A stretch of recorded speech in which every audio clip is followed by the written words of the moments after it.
piston di atas dan ini titik mati atas.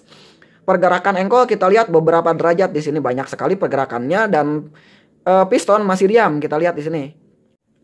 Dan pada saat titik mati bawah sama ya, pergerakan piston dia diam di sini. Engkol bergerak tetapi piston dia di sini diam. Kita lihat dia diam. Jadi perlu kita ingat bahwa pada saat titik mati bawah dan pada saat titik mati atas di sini, piston pergerakannya 0. Berarti krek as bergerak tetapi piston diam pada saat titik mati bawah dan titik mati atas. Dan pada saat piston di tengah, di sini di tengah-tengah, kita lihat krek as bergerak dan stang piston pun ikut bergerak ya. Piston pun ikut naik turun di sini. Ini pada saat krek as di tengah.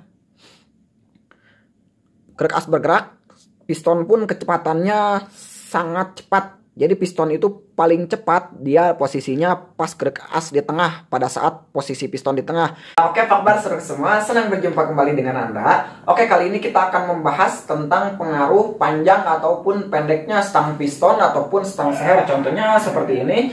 Ini stang seher Beat dan ini stang seher Karisma. Ini mempunyai beda panjang yang jauh. Berarti jika stang pistonnya ataupun stang sehernya itu berbeda untuk panjangnya, maka karakter sebuah mesin itu pun berbeda ya, dari mulai torsi, tenaga, horsepower ataupun dan yang lainnya. Jadi kali ini kita akan bahas semua secara mendetail agar kita itu lebih paham tentang karakter sebuah mesin jika kita itu akan menciptakan sebuah mesin yang tenaganya bagus, dan tentunya untuk kedepannya untuk settingan mesinnya juga itu agar lebih mudah kita untuk penyetingannya jika kita itu mengetahui rumus dari rasio stang seher ini. Dan oke, kita bahas satu persatu. Kita bahas di sini untuk ini ya, stang seher ataupun stang piston, kita sebut saja di sini stang seher agar lebih umum. Dan ini tentang stroke ataupun langkah ya, langkah suatu krek as ataupun langkah engkol.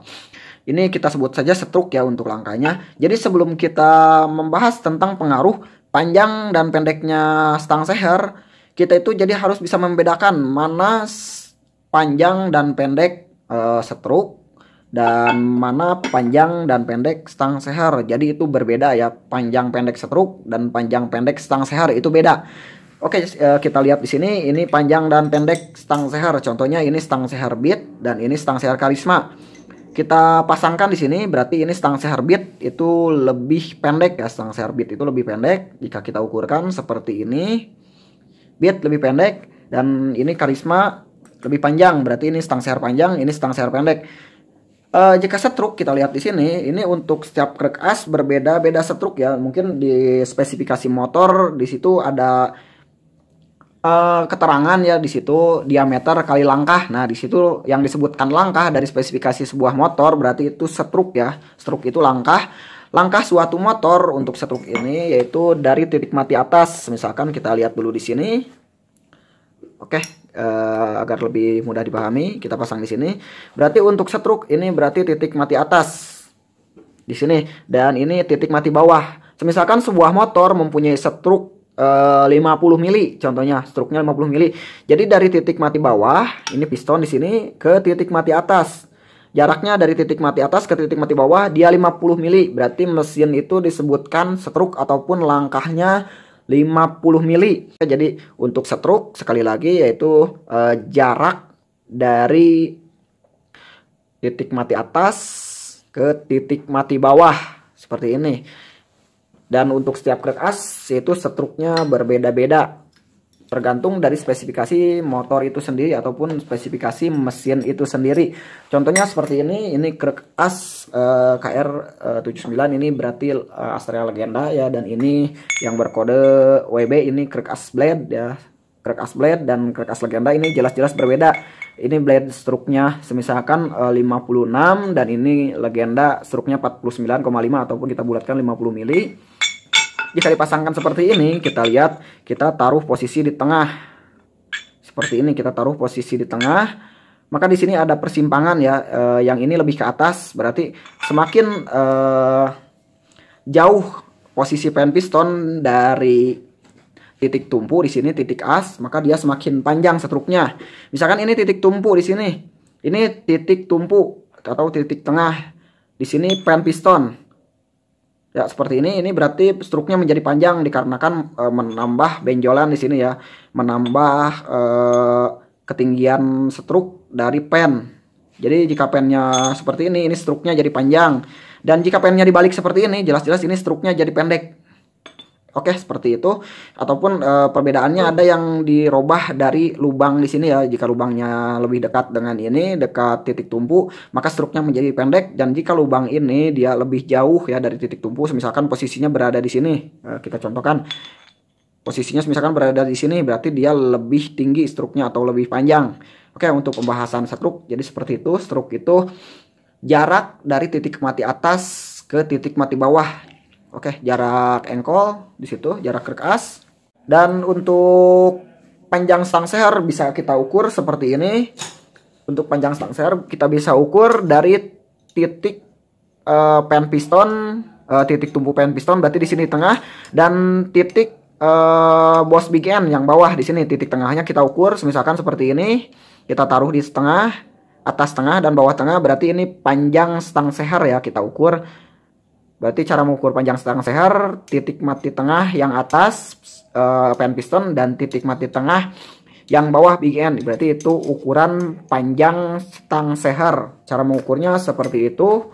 Mungkin jika dilihat pun di spesifikasi ataupun di setting ada tentang panjang ukuran stang seher. Bisa dilihat nanti ukuran-ukurannya. Dan untuk pengaruhnya di sini, untuk pengaruh panjang dan pendek stang seher, perlu kita ketahui bahwa karakter mesin itu sangat bergantung kepada panjang dan pendek stang seher. Contohnya kita pasangkan dulu di sini. Kita pasang dulu di sini, berarti kita tes dulu ini stang seher yang panjang. Kita perlu ketahui untuk sebuah mesin ya, perputaran dari engkol dan stang seher, pergerakan stang seher. Berarti ini pergerakan stang seher ya, ataupun naik turunnya stang seher, ini naik turun stang seher. Dan di sini kita lihat ini pergerakan krek as ya, pergerakan engkol, pergerakan krek as. Berarti untuk pergerakan krek as pada saat di titik mati atas, ini piston di atas dan ini titik mati atas. Pergerakan engkol kita lihat beberapa derajat di sini, banyak sekali pergerakannya, dan piston masih diam. Kita lihat di sini. Piston diam dan pergerakan engkol dia bergerak. Ini pada saat titik mati atas. Dan pada saat titik mati bawah sama ya. Pergerakan piston dia diam di sini. Engkol bergerak tetapi piston dia di sini diam. Kita lihat dia diam. Jadi perlu kita ingat bahwa pada saat titik mati bawah dan pada saat titik mati atas di sini piston pergerakannya 0. Berarti krek as bergerak tetapi piston diam pada saat titik mati bawah dan titik mati atas. Dan pada saat piston di tengah di sini, di tengah-tengah, kita lihat krek as bergerak dan stang piston pun ikut bergerak ya. Piston pun ikut naik turun di sini. Ini pada saat krek as di tengah.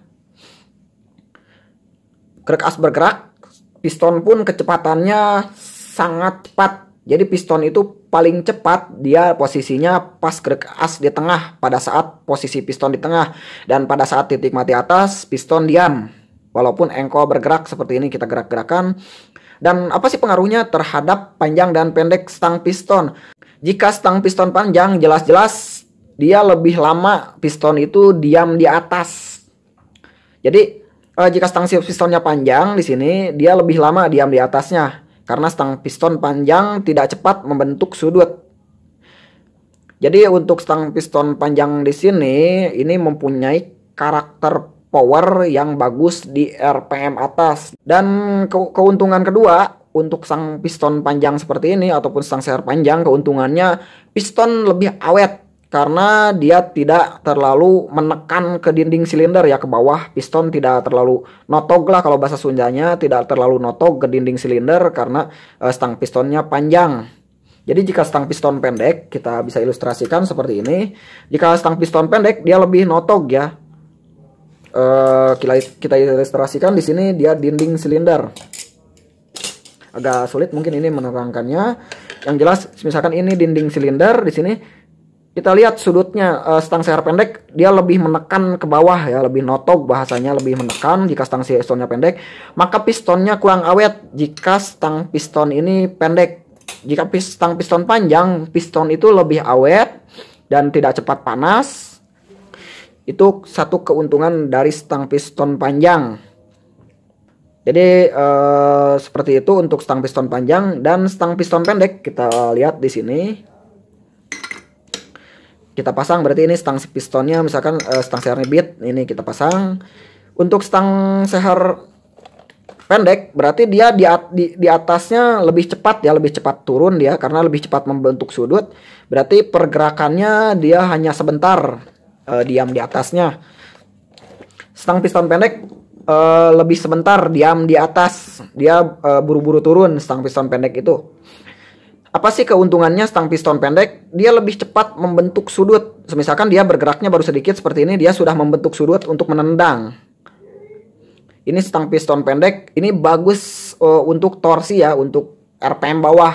Pokoknya motor yang berstang seher pendek itu cocok untuk memuat karung. Memuat karung, misalkan mengangkut karung 20 karung, jika stang pistonnya pendek, dia tenaganya bagus.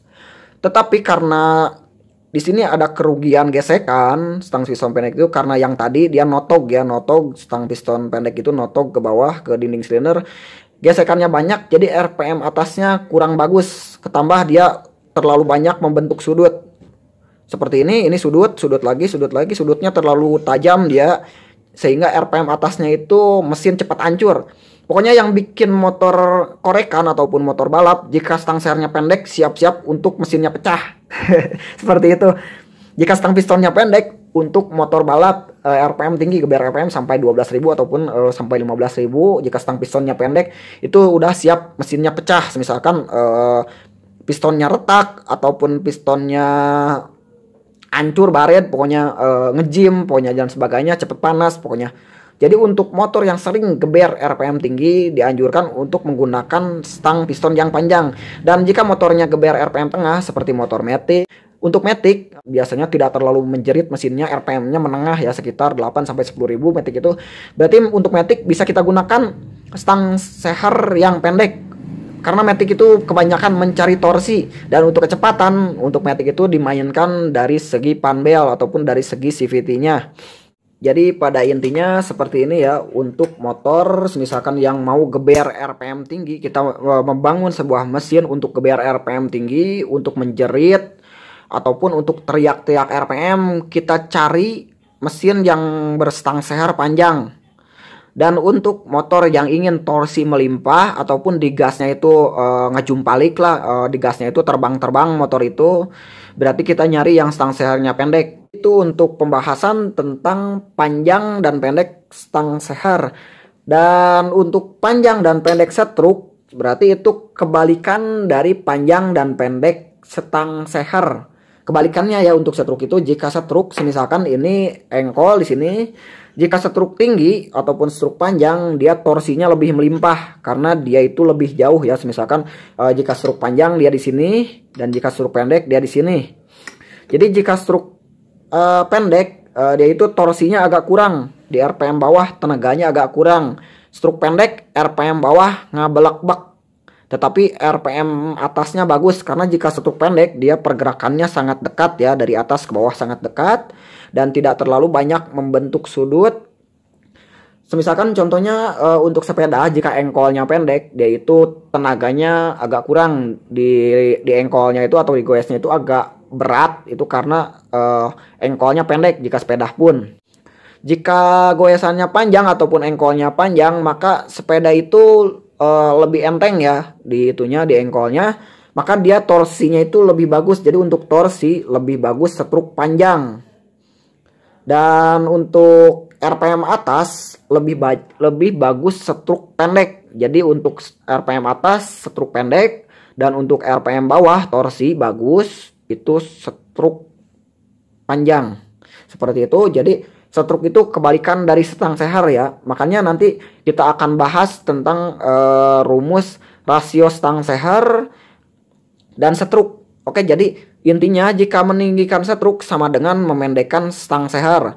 Jika memendekkan setruk sama dengan memanjangkan stang seher. Pokoknya ini stang seher, misalkan stang sehernya 100 mili dan setruknya 50 mili, berarti 2:1. Seperti itu. Jika kita menaikkan stroke, misalkan stroke-nya kita rubah menjadi 58 mili, maka nanti 100 mili stang seher itu dibagi 58, nanti jatuhnya misalkan 1,8, berapa. Jadi itu sangat berpengaruh ya. Jadi bukan berarti dari stroke saja yang berpengaruh, stang seher pun sangat berpengaruh. Seperti tadi, stang seher panjang bagus RPM tinggi, dan stroke panjang bagus RPM bawah. Seperti itu. Jadi stang seher itu dan stroke itu kebalikannya. Dan bagaimana kita jika ingin menciptakan motor yang bagus RPM atas bawah? Yang jelas harus ada rasio stang seher dan rasio stroke. Jadi ada rumusnya, nanti saya akan bahas di video selanjutnya. Yang tadi bahwa rasio stroke dan stang seher nanti ujungnya yang berpengaruh itu. Jadi jika memanjangkan stang seher itu mengurangi RPM bawah. Jika memanjangkan stroke itu menambah RPM bawah. Pokoknya seperti itu. Jadi kalau stroke diangkat, stang seher pun harus diangkat, harus dipanjangkan. Stroke dipanjangkan, stang seher pun harus dipanjangkan. Itu baru normal. Kalau stang seher misalkan dipendekkan dan stroke diangkat, itu mesinnya akan hancur. Untuk detail rumus stroke dan stang seher saya akan masukkan di video selanjutnya. Pokoknya seperti contoh di sini, jika FU itu stroke-nya pendek dan stang pistonnya panjang, makanya bawahnya itu ngeblek-blek motor FU itu. Motor FU itu bawahnya ngeblek-blek, tetapi kalau di bawah lari itu pasti lebih menang FU daripada motor Tiger. Dan motor Tiger stroke-nya itu panjang sekitar 63 mili dan stang sehernya pendek. Berarti untuk motor Tiger karakternya itu tenaga torsi RPM bawah. Jika muat karung, misalkan motor Tiger itu bisa memuat karung misalkan 20, itu kuat ditanjakan. Kalau motor FU narik karung, misalkan bawa karung ditanjakan 4 karung aja, itu udah ngeblek-blek motor FU itu. Tetapi kalau ditarik gas di track lurus, sudah jelas pasti menang Satria FU. Jadi nanti tinggal dipilih rasio stang seher dan stroke-nya, dipilih mana untuk keperluan motor masing-masing. Oke, sebagai contoh seperti ini mobil Formula One. Untuk mobil Formula One dia stroke-nya pendek banget, sekitar 43-40 mili, dan stang sehernya itu panjang banget, ada yang 120 panjang stang sehernya. Makanya untuk Formula One itu stang sehernya sangat panjang, stroke-nya sangat pendek. Jadi dia tidak membentuk sudut ya, dia hampir stang sehernya itu tidak terlalu banyak membentuk sudut. Dia itu bagus di RPM atas, tetapi kalau mobil Formula One dipakai muat pasir semisalkan 1 kubik ataupun 2 kubik, jelas-jelas mobil Formula One itu tidak akan nanjak ya di tanjakan itu jika dimuatkan pasir. Tetapi di trek lurus dia kecepatannya bagus banget. Dan sekarang kita bandingkan misalkan dengan truk.